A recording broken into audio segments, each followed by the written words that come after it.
Saudi அரேபியாவோட Prince சுல்தான் விமான தளத்து மேல Iran நடத்தின ஒத்தை தாக்குதல்ல அமெரிக்கா கதறிக்கிட்டு இருக்கு. அமெரிக்கா அவங்க நாட்டோட கர்வமா நினைச்ச $500 மில்லியன் மதிப்புள்ள E3 சென்ட்ரி அவக்ஸ் விமானம் எப்படி செதஞ்சு கிடக்குதுன்னு பாருங்க. ஒரு வல்லரசு நாட்டோட கண்களை ஈரான் எப்படி பிடுங்கி போட்டுடுச்சு அப்படின்னு செய்தி சேனல்கள் திரும்ப திரும்ப இதை ஒளிபரப்பிட்டு இருக்காங்க.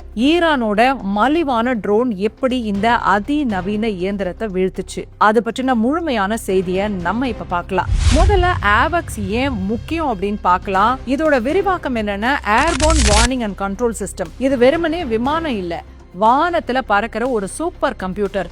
இதோட மேல் பகுதியில 30 அடி அளவுக்கு ராட்சத தட்டு இருக்கு இல்லையா, அது 360 டிகிரிலையும் சுழன்று 400 கிலோமீட்டர் தூரம் வரைக்கும் நோட்டையிடும். தரைப்பகுதியில இருக்க ரேடார்களால பூமியோட வளைவை பார்க்க முடியாது. அதனால தாழ்வா ஏதாவது ட்ரோன் பறந்து வந்தாலும் தரைப்பகுதியில இருக்க ரேடாருக்கு தெரியாது. ஆனா 30,000 அடி உயரத்துல இருந்து பார்க்கக்கூடிய இந்த ஆவாக்ஸ் விமானத்தால ஈரானோட தாழ்வா பறந்து வர தற்கொலை ட்ரோன்களை சரியா கண்டுபிடிக்க முடியும். இது வெறும் ரேடார் மட்டும் இல்ல, தரைப்பகுதியில இருக்கிற மலைகள் இல்லைன்னா கட்டிடங்களுக்கு இடையில மறைஞ்சு வரக்கூடிய சின்ன ட்ரோன்களை கூட பல்ஸ் டாப்ளர் தொழில்நுட்பம் மூலமா துல்லியமா அடையாளம் காட்டிடும்.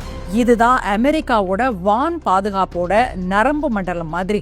இந்த விமானத்துக்கு உள்ள 10 இருந்து 15 கம்ப்யூட்டர் ஆபரேட்டர் இருப்பாங்க. திரையில தெரியக்கூடிய ஒரு விமானம் நம்மளோடதா இல்லைன்னா எதிரியோடதா அப்படிங்கறத நொடியில கண்டுபிடிச்சு உடனடியா தகவல் அனுப்பிடும்.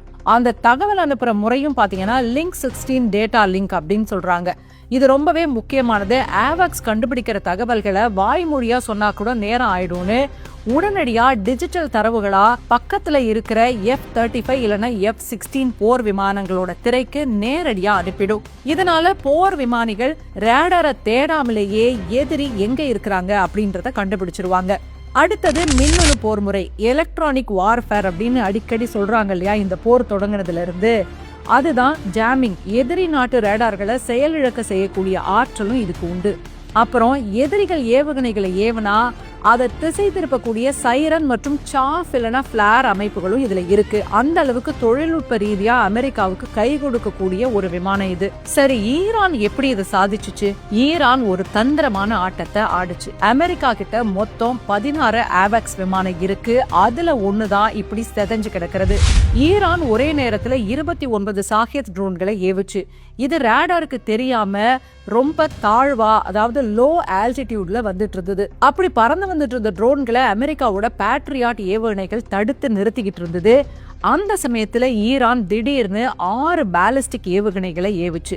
ஓடுதளத்துல தயாரா இருந்த ஆவாக்ஸ் விமானத்தின் மேல ஒரு ஏவுகணை நேரடியா வந்து பாஞ்சதுல அந்த விமானம் 2ஆ பிளந்துருச்சு.